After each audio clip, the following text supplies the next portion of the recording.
The Assembly will hear an address by His Excellency Joseph Fun, President of the Lebanese Republic. I request protocol to escort His Excellency and invite him to address the Assembly.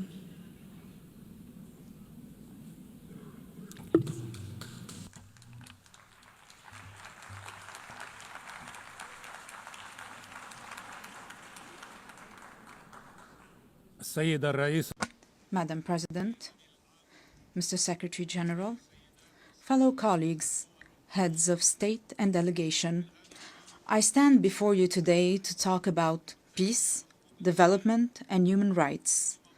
At a time when some of my fellow citizens are facing death, parts of my country are under occupation, and while my homeland and my people live in uncertainty.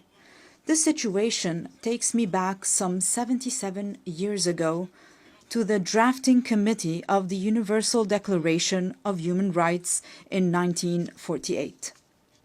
During one of the debates, the late, great Eleanor Roosevelt stepped in to support one member's opinion so that he is not left alone, as she said to those in attendance. The dissenting member respectfully responded, "Honorable lady, my concern is not to side with the majority or the minority, but to align with the truth." The author of these words was no other than Charles Malik, the Lebanese philosopher who worked alongside other great minds of the time to give humanity this eternal declaration.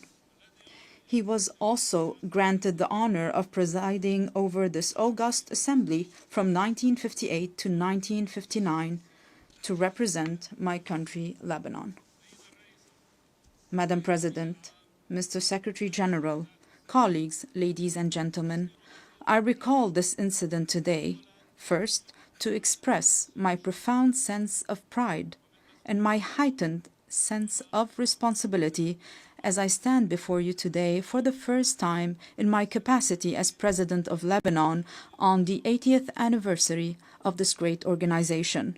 Second, because our session focuses on examining the inherent relationship between three human virtues: peace, development, and human rights, and between these three virtues and my country, Lebanon.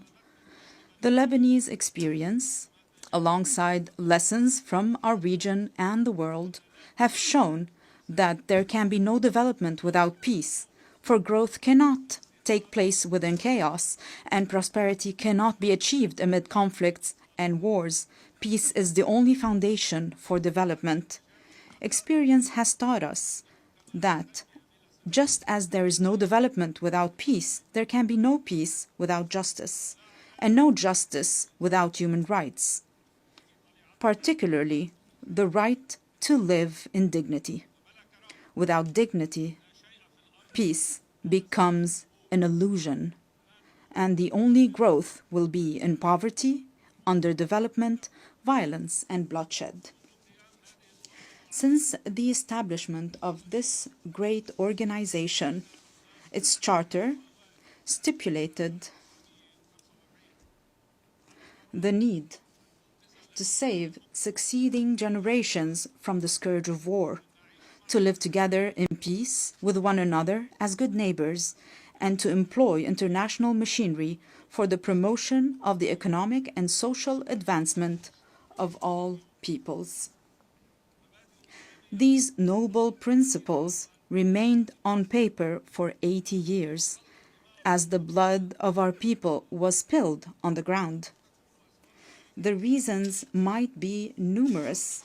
One can attribute them to the authoritarian nature of man, the nature of relations between countries based on power struggle, hegemony, and the race for absolute dominance in all fields. However, another reason has stirred this tragedy. At least 30 years ago, since talk began in this very chamber about a new world order. The reason is related to the issue of identity and plurality within any society or within societies and countries, especially in the era of globalization. On the one hand, people need one another. On the other hand, they fear for their identity. This led to an emerging issue that drove humanity back to the path of conflict. Let us acknowledge here that religion remains a primary factor in defining the identities of human groups.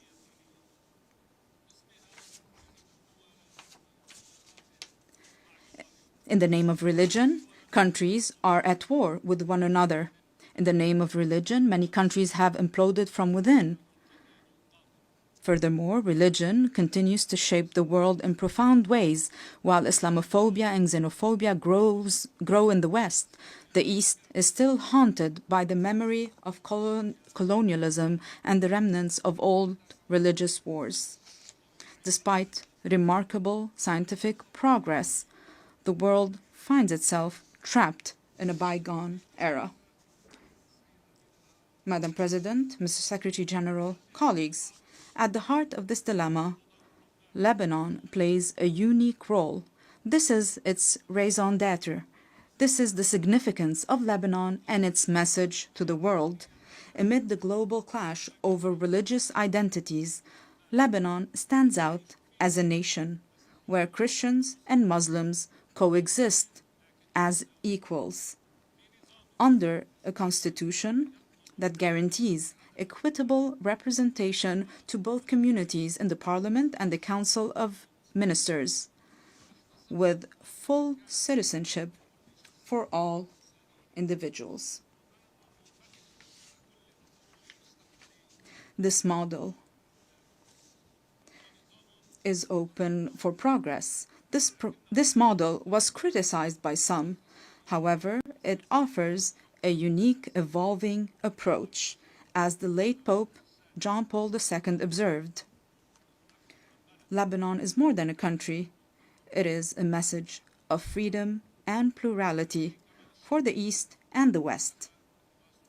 End of the quote. I reiterate and emphasize a message of freedom and plurality.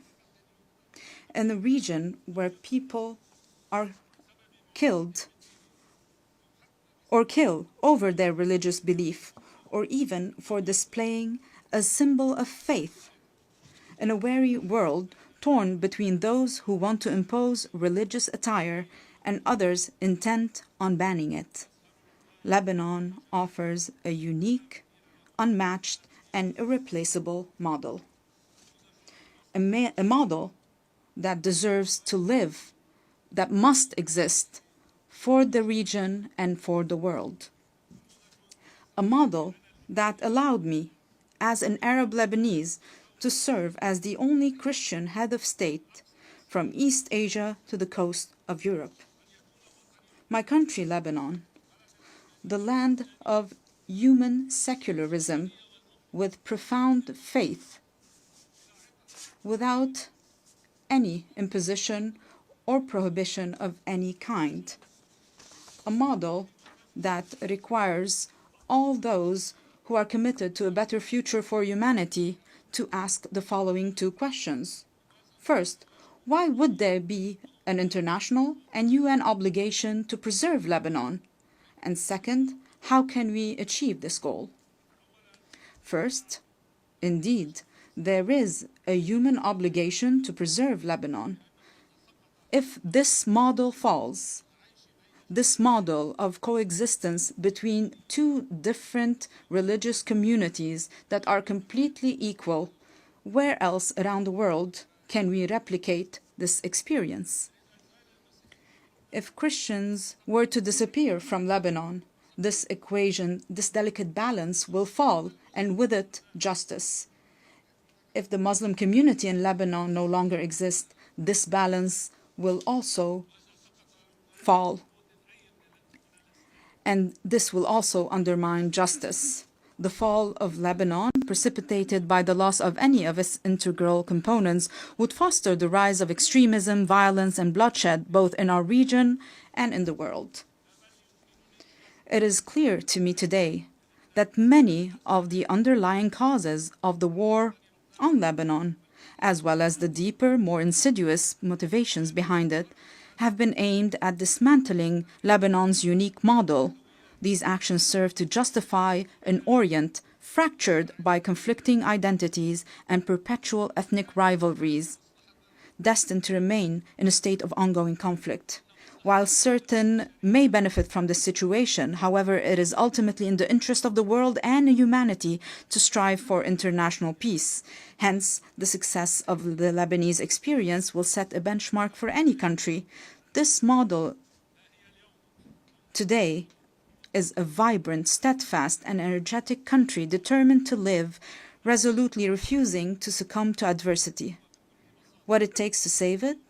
Simply a clear and firm stand, in words and action, aimed at liberating all the Lebanese territory and securing the exclusive sovereignty of the Lebanese state, enforced solely by its legitimate and legal armed forces over its land. This is the unanimous will of the Lebanese people since the declaration of November 27, 2024, which was adopted with the support of the United States and France and this very organization as a mechanism to enforce UN Security Council Resolution 1701. I reaffirmed this commitment in my inaugural address following my election as president in January 2024, and it was also approved by the government in its ministerial statement of February 2024. Throughout our negotiations with President Trump's envoy, Ambassador Tom Barak, we worked on drafting a paper to guarantee full stability on our land, to which we are still bound and still await the same commitment by other concerned parties on our borders as well. This is what Lebanon seeks. Let me be more frank. Allow me to feel some pride for my country and my people, for they do deserve it. Ladies and gentlemen, we are truly an exceptional country by all measures. We are a country that each year receives people from the Lebanese diaspora, the equivalent of a third of the country's residents. This underlines the unwavering connection between the Lebanese people and their homeland. There is hardly a major project in our region that does not bear the signature of a Lebanese person, nor a cultural or artistic event that lacks a Lebanese imprint. In fact, it is almost certain that Lebanese contributions can be found in every significant endeavor. Among the member states of this distinguished organization, one could scarcely find a nation that does not have within its borders a member of the Lebanese diaspora who is engaged, productive, and creative. These individuals integrate harmoniously with their host societies. We, ladies and gentlemen, are a country capable of embracing modernization, and we have started already implementing a gradual program of financial and economic recovery. Together with an independent financial audit, a fair restructuring of the banking sector, and the modernization of the administration, we have also taken on the fight against corruption and organized crime to rebuild the trust of the Lebanese people in their state and the world's confidence in Lebanon. Simultaneously, we have launched legislative and institutional reforms consecrating the independence of the regulatory bodies of the state's productive sectors and enhanced the independence of the judiciary, aligned with international standards in the fight against money laundering and the financing of terrorism.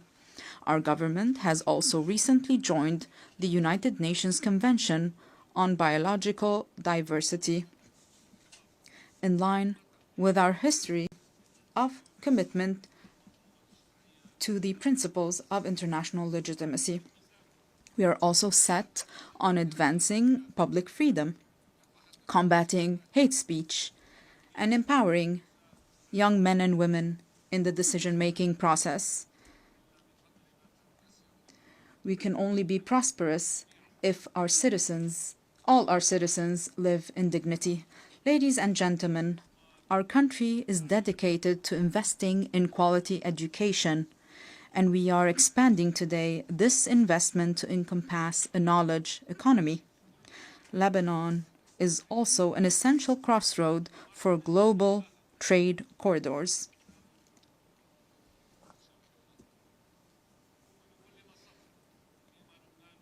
While advancing on all these fronts, our country simultaneously shoulders numerous burdens. And we shoulder these burdens with responsibility and seriousness. Most pressing among them are the persistent instabilities along our southern border. We call for the immediate cessation of Israeli aggression, the full withdrawal of its occupying forces from all Lebanese territory, and the release of our hostages that we shall not forget nor leave behind. And we insist on the complete implementation of UN Security Council Resolution 1701. This will be achieved with the help of the mandate given to UNIFIL, working in coordination with the Lebanese Army over a transitional period to achieve peace and stability. In this context, allow me to extend my gratitude to the members of the Security Council who adopted the resolution to renew UNIFIL's mandate to help us achieve lasting peace and stability. However, the deep underlying causes of our crises extend beyond our immediate borders. This is why it is our moral, human, and political obligation to call for an immediate end to the devastation taking place in Gaza. We urge the revival of a new political track aimed at finding a just and permanent solution to the Palestinian question based on the resolutions of international legitimacy, the principle of the two-state solution, ensuring the right of both states to a secure and dignified existence, as ratified by your General Assembly, with a majority of 142 states out of 164 states in the New York Declaration. The second major burden Lebanon is carrying now is the unprecedented displacement situation taking place on its soil, which, measured by capita, stands as the largest in history. Lebanon looks to the United Nations and its specialized agencies, as well as to the Syrian authorities, to address this critical issue. Through direct negotiations and with the support of the Kingdom of Saudi Arabia, we aim to reach comprehensive understandings and agreements across different aspects of our bilateral relations, the goal being the dignified and safe return of the displaced Syrian citizens, as well as the restoration of the special relations between Lebanon and Syria in good neighborliness and close cooperation in various fields, overcoming the misunderstandings of the past. The third burden crippling us today is the reconstruction of Lebanon following the Israeli aggression on our soil, especially with respect to the infrastructure necessary for the return of the Lebanese Authority to the Lebanese border towns and to the rebuilding of homes and villages bulldozed and demolished by the aggression. For there will be no stability if it is not rebuilt and its beauty restored. Furthermore, there's the issue of providing the necessary means to our legal armed forces so that they may take on the task of defending and safekeeping our national integrity. We remain hopeful about the public initiatives to organize international conferences dedicated to that purpose. Ladies and gentlemen, Lebanon does not seek special privileges or favors. Indeed, it calls upon the international community to act with responsibility, fairness, and equality, thereby enabling Lebanon to reclaim its role as a land of freedom and plurality. This very spirit underpinned the Distinguished Assembly's resolution on August 16, 2019, to grant Lebanon's request to establish the Human Academy for Dialogue and Conversions within its borders, a resolution that was for a time overshadowed by the many crises Lebanon has faced in recent years. Today, Lebanon is intent on reviving this vital initiative. Our intention is both to reassure ourselves and to send a message to the world. Lebanon is returning to its rightful place, both within the international community and among the nations gathered at the United Nations, a true platform for human values and the advancement of humanity. In closing, I reiterate the opening theme of my message. While I stand here today advocating for peace, my countrymen are being killed. The conflict is still very fierce between Lebanon being a land of life and joy and a platform that spreads both values to the region and the world, and Lebanon being a place of sorrow and wars, spreading both woes to the region and the world. We in Lebanon have made our choice. We choose to be a land of life and joy, and we shall abide by it. I call upon you all, for the sake of peace in our region, for the good of humanity, stand with us. Do not abandon Lebanon. I thank you.